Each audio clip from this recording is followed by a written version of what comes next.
Hello there. Today on Classpad.net we are going to explore how you can add the grid and axes features to your graphs. And so we have graphing and grids in several different stickies. So if we just pull up a graph sticky, obviously we have a grid and a graph there. And the default there is to have the grid on. You also have it in geometry. So I pull up a geometry. It doesn't look like we have one, but there is one. So I'm going to kind of talk about these two. The graph shows up also in statistics, but it's the same one. So we'll go through those things.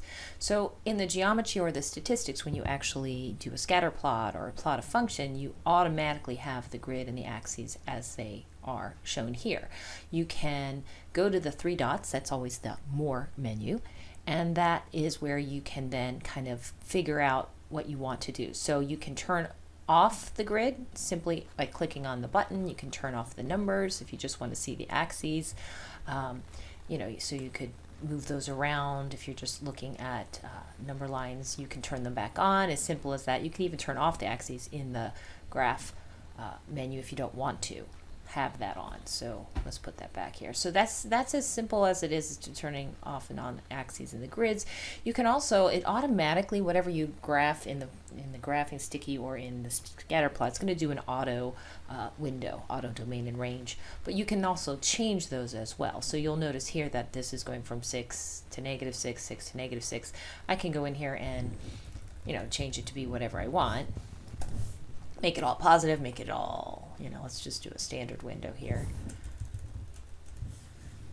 And you'll see, and then, I don't know, we could even change the scale to jump to 2. So you'll see now it's different in the X. I changed the X, the Y stayed the same. So it's the three dot menus up here. You can turn the axes on, you can turn on and off the numbers, you can turn on and off the grid, you can even auto label.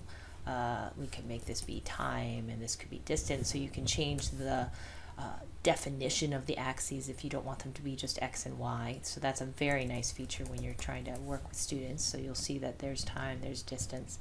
So that's how you do it in the graph menu. Over here on the geometry, obviously the default is to not have a grid. But obviously when you're working in things like coordinate, reflections, transformations, those types of things, you want a grid. So to get the grid here, again, going to the three dot, and you'll see it looks very similar. Right now the auto default in geometry is to not have the axes or the grid on, but if I click axes, it automatically turns it on. I can keep the numbers on, I can turn the grid on. So again, it's just as simple as clicking a button and they appear. I can go back and maybe not have the numbers on and just have the grid. I could even in geometry, of course it's plotting points, just have the grid on. So if we're just working with, think about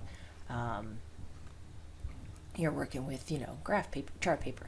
And notice I'm kind of zooming in right now, and that's one way to change your scale as well. Or as I showed you before, you can change your domain and range here manually if you want a very specific one.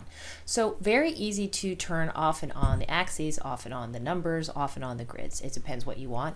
And those appear in the graph stickies, the geometry sticky, and when you plot something in statistics, it's technically then going into a graph sticky as well. So it's the same process.